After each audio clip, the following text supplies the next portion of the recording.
സംസ്ഥാനത്ത് ഇന്ന് സ്വർണ്ണവില കുത്തനെ ഇടിഞ്ഞു. പവന് 1280 രൂപയാണ് ഇന്ന് ഒറ്റയടിക്ക് കുറഞ്ഞത്. ഇതോടെ ഒരു പവൻ സ്വർണത്തിന് 90,680 രൂപയായി. 1 ഗ്രാം സ്വർണത്തിന് 11,335 രൂപയാണ് ഇന്ന് നൽകേണ്ടത്.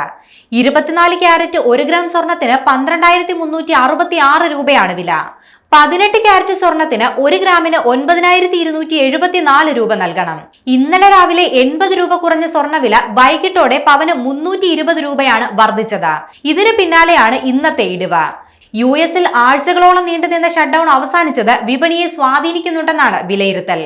രാജ്യത്ത് കഴിഞ്ഞ ആഴ്ച സ്വർണ്ണവില അസ്ഥിരമായിരുന്നു.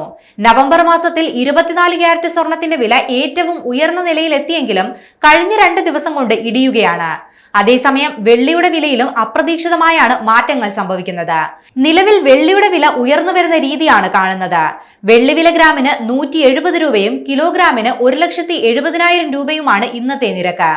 ആഗോളതലത്തിലെ സാമ്പത്തിക അനിശ്ചിതത്വങ്ങൾ, വർദ്ധിച്ച പണപ്പെരുപ്പ ഭീതി, ഡോളറിനെതിരെ ഇന്ത്യൻ രൂപയുടെ മൂല്യത്തിലുണ്ടായ തുടർച്ചയായ ഇടിവ് തുടങ്ങിയ ഘടകങ്ങളാണ് നിക്ഷേപകരെ സ്വർണത്തിലേക്ക് തിരിയാൻ പ്രേരിപ്പിക്കുന്നത്. വില ഉയരുന്നത് വിവാഹം പോലെയുള്ള ആവശ്യങ്ങൾക്കായി സ്വർണം വാങ്ങുന്നതിൽ വലിയ കുറവ് രേഖപ്പെടുത്തിയിട്ടുണ്ട്. വിൽപ്പന ഇടിഞ്ഞതോടെ സംസ്ഥാനത്തെ സ്വർണ്ണ വ്യാപാര മേഖലയും കടുത്ത പ്രതിസന്ധിയിലാണ്.